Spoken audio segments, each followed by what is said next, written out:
Mummy ఏం చేస్తున్నావు? జిమ్కి వెళ్ళా? ఈ రోజు జిమ్కి వెళ్ళలేదు. ఈ రోజు గురు పౌర్ణమి కదా, రెడీ మనం పూజ చేసుకుని గుడికి వెళ్దామని దేవునికి ప్రసాదం చేస్తున్నాను. ఏం చేస్తున్నానంటే లెమన్ రైస్ చేస్తున్నాను. లెమన్ వేసేసాను, పోపు వేస్తున్నాను. ఇప్పుడు నా టిఫిన్ సంగతి ఏంటి? టిఫిన్ ఇప్పుడు వేస్తా, దోశ వేస్తాను. ఇప్పుడు లేట్ గా లేచినావు ఈ రోజు. ఏమో గరిటె లేదు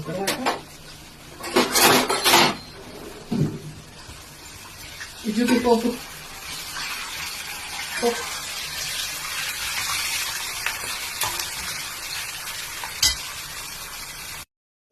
సో ఇప్పుడు మొత్తం కలిపేశాను.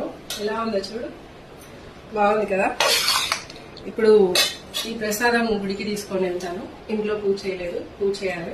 పూజ చేసేసి గుడికి వెళ్తాను. అందరికీ, సాయిబాబా భక్తులందరికీ హ్యాపీ గురు పౌర్ణమి శుభాకాంక్షలు. అండ్ నా ఫాలోవర్స్, ఇన్స్టా ఫ్యామిలీ అందరికీ హ్యాపీ గురు పౌర్ణమి శుభాకాంక్షలు. ఓం జై సాయిరామ్.